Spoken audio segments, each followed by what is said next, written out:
안녕하십니까. 은행에서 30년 동안 근무한 경력이 있는 공인중개사 한남소TV입니다. 이번 강의는 저희 부동산 채널 133번째 강의입니다. 이번 강의는 임대차 분쟁 해결을 위한 조정 절차나 소송에 관한 시리즈 강의 두 번째로서 지급명령에 대해서 알아보겠습니다. 최근 임차인 보호를 위해 주택임대차보호법 중에 임차인의 계약갱신 요구권, 또 전월세 상한제, 월차임 전환율 등과 관련된 법조항이 개정되거나 신설되었습니다. 또 코로나19 감염병으로 인한 영세 상공인의 경제적 부담을 덜어주기 위해서 상가건물 임대차 보호법 중에서 임차인의 임대료 감액 청구, 또 연체 6개월 유예 등의 조항이 마찬가지로 개정되거나 신설되었습니다. 현재도 임대차와 관련된 법률 개정안이 국회에 많이 발의 중에 있습니다. 그러나 이러한 일련의 임대차 관련 법들이 국회에서 충분한 검토 과정 없이 전격 시행되다 보니까 시장 곳곳에서 많은 분쟁들이 속출하고 있습니다. 이번 강의는 발생된 분쟁에 대해서 채무자 신문 없이 서면 심리만으로 신속하게 집행 권한을 받을 수 있는 지급명령에 대해서 소상하게 안내를 해드리겠습니다. 지금까지 시리즈 강의 4-1강에서는 주택임대차 분쟁조정위원회 제도에 대해서 말씀을 드렸습니다. 이번 강의 4-2강에서는 지급명령에 대해서 말씀을 드리겠습니다. 또 세 번째 4-3강에서는 민사조정제도에 대해서 말씀을 드리겠습니다. 마지막 4-4강에서는 보증금 반환 청구 소송에 대해서 소상하게 안내를 해드리겠습니다. 본 강의를 끝까지 시청하시고 구독과 좋아요 버튼, 그리고 광고를 좀 끝까지 봐주시기를 진심으로 부탁드립니다.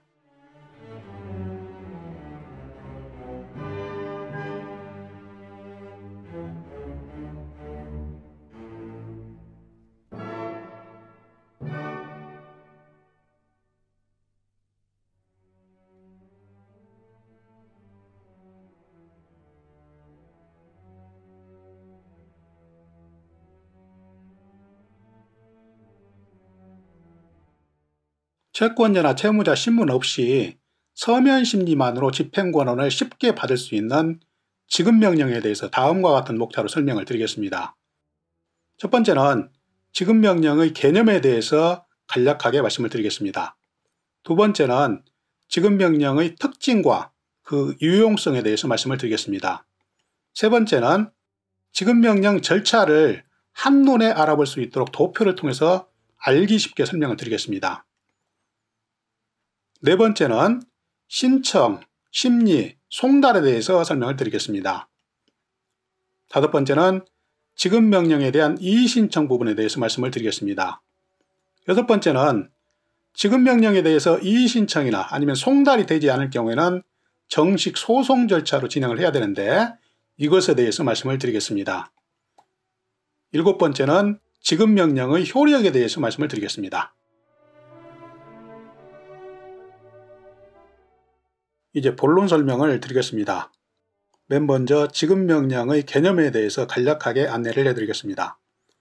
지급명령이란 대여금, 공사대금, 물품대금, 보증금 등 금전채권이나 기타 대체물의 지급을 목적으로 하는 채권자의 신청이 있는 경우에 채무자를 신문하지 않고 채권자가 제출한 서류만을 심사해서 채무자에게 그 지급의 명령을 내리는 제도입니다.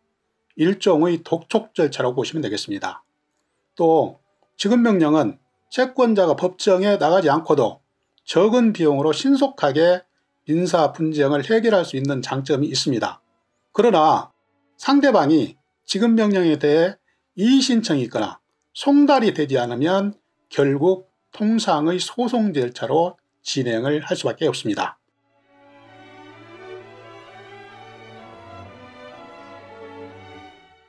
다음 두 번째로 지급명령의 특징에 대해서 말씀을 드리겠습니다.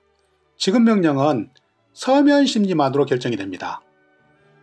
보시면 분쟁 당사자를 신문하지 않고 채권자가 제출한 서류만을 심사해서 지급명령을 바람으로 당사자는 법원에 출석할 필요가 없습니다. 또 두 번째는 지급명령은 확정 판결과 동일한 효력이 있기 때문에 신속하게 분쟁 해결을 할 수가 있고, 지급명령 결정을 받으면 채권의 소멸시효가 10년 연장되는 효과가 있습니다. 내용을 보시면 채무자가 이의신청이 없으면 그대로 지급명령은 확정이 되고, 집행권은, 그러니까 확정된 지급명령이 집행권한이 되는데, 이 집행권한으로 채무자 재산을 강제 집행해서 신속하게 분쟁을 해결할 수가 있습니다.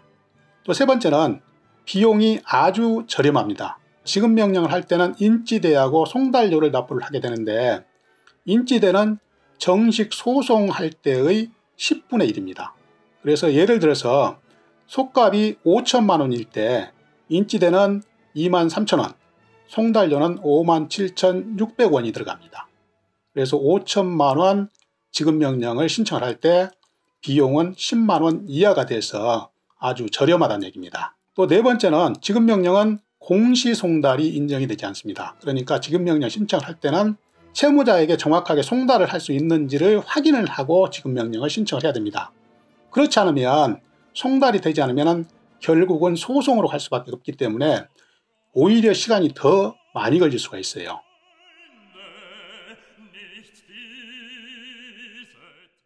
다음은 지급명령의 유용성에 대해서 말씀을 드리겠습니다. 지급명령의 유용성.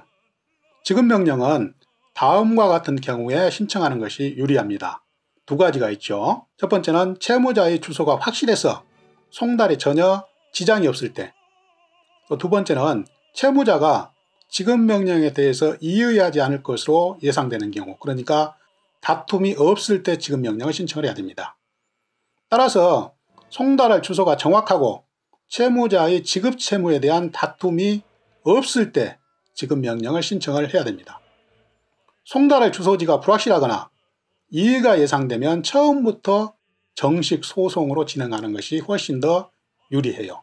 왜냐하면 주소가 불확실해서 송달이 안 된다. 이 지급명령에서는 공시송달이 안 되기 때문에 반드시 채무자한테 송달이 돼야 지급명령이 확정이 되는 것이에요. 그리고 또 두 번째는 지급명령에 대해서 어떤 다툼이 있으면 또 정식 소송으로 진행을 할 수밖에 없기 때문에, 이렇게 송달이 안 되거나 아니면 다툼이 있을 때는 처음부터 정식 소송으로 진행하는 것이 훨씬 더 유리합니다.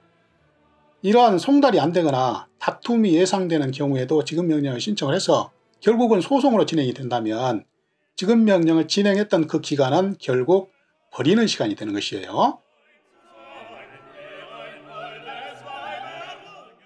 다음 세 번째로 지급명령 절차를 도표를 통해서 한눈에 알기 쉽게 설명을 드리겠습니다. 맨 먼저 지급명령 신청을 하게 됩니다. 채권자가 신청을 하겠죠.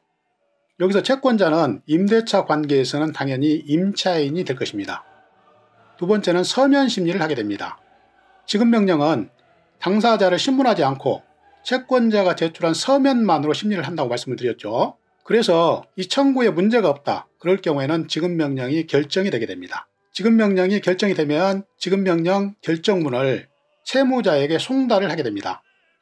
그래서 채무자가 이 지급명령 결정문을 수령하게 되면 14일 이내에 이의신청이 없을 경우에는 지급명령은 그대로 확정이 되는 것입니다. 만약에 채무자가 지급명령 정본을 송달을 받고 14일 이내에 이의신청을 한다. 그럴 경우에는 이 지급명령은 민사소송으로 전환을 하게 됩니다.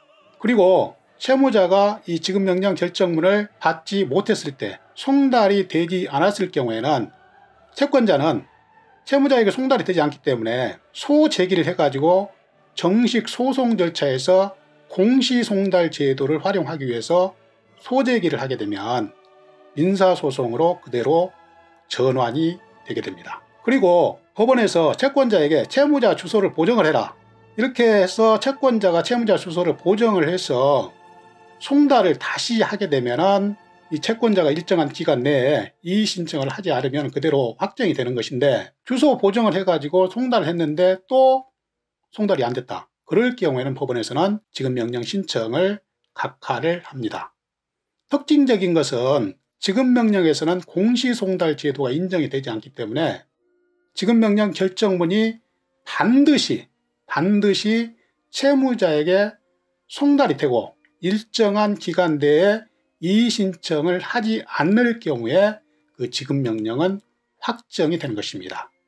다시 한번 말씀드리면 지급명령은 공시송달 제도가 인정이 되지 않기 때문에 채무자에게 반드시 송달이 돼야 돼요.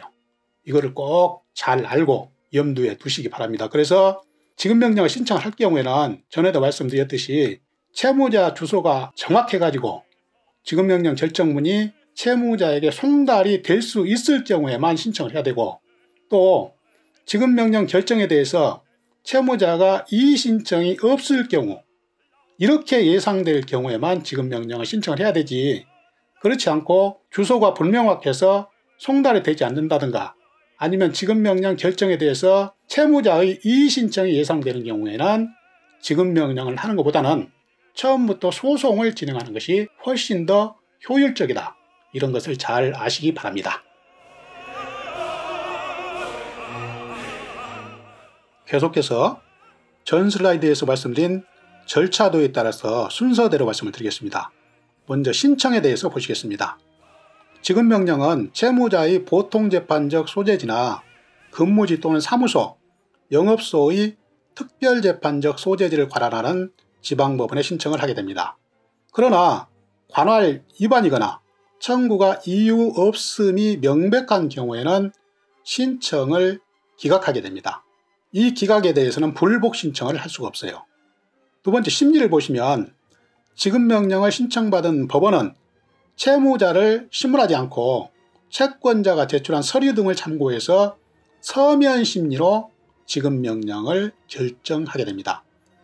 이것은 지금까지 여러 번에 걸쳐서 말씀을 드렸죠. 지급명령은 채권자가 제출한 서류만을 가지고 서면 심리를 해서 지급명령을 결정을 한다. 아주 중요한 사항입니다.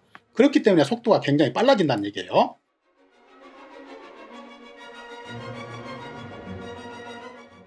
계속해서 세 번째로 송달에 대해서 말씀을 드리겠습니다. 이 송달은 지급명령에서 아주 중요합니다. 그렇기 때문에 절차도에서 한번 설명을 드렸습니다만은 여기에서 다시 한번 반복해서 말씀을 드립니다.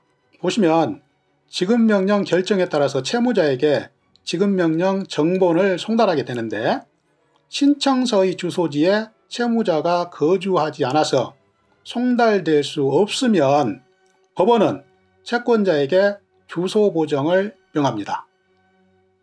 그런데 주소 보정이 어려운 경우에는 채권자는 정식 소제기를 할 수가 있어요. 또 채권자가 소정의 기간 내에 주소 보정을 하면 보정한 주소로 다시 송달되나, 보정하지 않고 보정 기간이 경과된 경우에는 지급명령 신청은 그대로 각하가 되는 것입니다. 그래서 이 지급명령은 송달이 너무나도 중요한 것이에요. 지급명령에서는 다시 한번 말씀드리지만 공시송달 제도가 인정이 되지 않기 때문에 지급명령 결정문이 반드시 채무자에게 송달이 돼야 됩니다. 다음은 다섯 번째로 지급명령에 대한 이의 신청에 대해서 말씀을 드리겠습니다. 지급명령 결정문을 송달을 받으면 채무자는 이의 신청을 할 수가 있습니다. 그 이의 신청의 효력과 절차에 대해서 말씀을 드리겠습니다. 채무자는 지급명령을 송달받은 날로부터 2주 이내에 이의 신청을 할 수 있습니다. 이의 신청을 하게 되면 이의 신청 범위 안에서 지급명령은 효력을 잃습니다. 그러나 그 기간 내에 이의 신청을 하지 않으면 지급명령은 그대로 확정이 되고, 채권자는 확정된 지급명령에 기해서 채무자의 재산에 대해서 강제집행을 신청할 수가 있습니다. 확정된 지급명령은 뒤에 설명을 드리겠지만 바로 집행권인이 돼서 채무자의 재산에 대해서 강제집행을 할 수가 있다는 얘기예요. 미리 부동산에 대해서 가압류를 신청해 놨으면 그 부동산에 대해서 강제경매 신청을 할 수가 있다는 얘기입니다. 또 두 번째, 채무자의 이의 신청이 부적합하다고 판단될 때는 이의 신청을 각하하게 됩니다. 이 경우 채무자는 즉시 항고할 수가 있어요.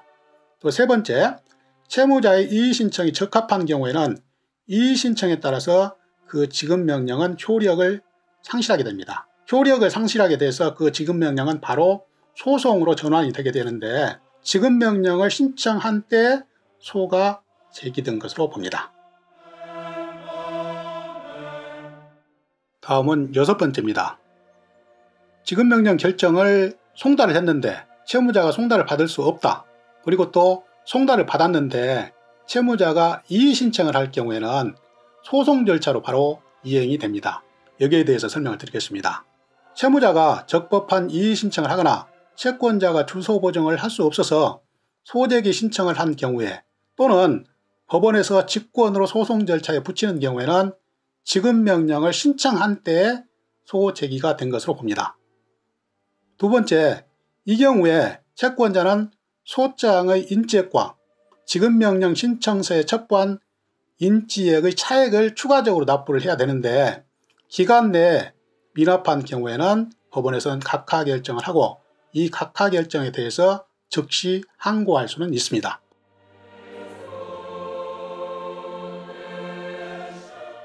다음은 마지막 7번째입니다. 지급명령의 효력에 대해서 말씀을 드리겠습니다. 지급명령 결정문이 채무자에게 도달이 됐는데 지급명령에 대해서 채무자의 이의신청이 없거나 또 이의신청을 했는데 그 이의신청을 취하하거나 부적합한 이의신청에 대해서 법원에서 각하 결정이 확정된 경우에는 지급명령은 확정 판결과 같은 집행권원이 되어서 채무자의 재산을 강제 집행할 수가 있습니다. 확정된 지급명령은 집행권원이 돼서 채무자의 재산을 강제 집행할 수 있다는 것이 이 슬라이드의 요점입니다. 시청자 여러분, 지금까지 약 18분간에 걸쳐서 임대차를 포함한 분쟁 사건에 대해서 채무자를 직접 신문하지 않고 채권자가 제출한 서면 심리만으로 신속하고 저렴한 비용으로 집행 권한을 받을 수 있는 지급명령에 대해서 심층 소개를 해드렸습니다. 이해가 좀 되셨는지요? 도움이 되셨는지 모르겠습니다. 저는 앞으로도 계속해서 부동산 관련 강의, 그러니까 임대차 보호법, 권리분석 및 배당 사례, 유치권, 법정 지상권, 부동산 상식 및 시사, 부동산 금융 등의 주제로 알차게 강의를 계속 준비해서 여러분을 찾아뵙겠습니다. 항상 건강하시고 다음 강의에서 또 뵙겠습니다. 감사합니다. 안녕히 계십시오. 시청자 여러분, 잠깐만요. 마지막으로 꼭 부탁드릴 말씀이 있습니다. 지금까지의 제 강의가 여러분께 조금이라도 도움이 되셨다고 생각되시면 구독 버튼과 좋아요 버튼 잘 부탁드립니다. 이 구독과 좋아요 버튼은 강의를 하는 저에게 힘의 큰 원천입니다. 마지막으로 잘 부탁드리겠습니다. 꼭 좀 부탁드립니다. 안녕히 계십시오.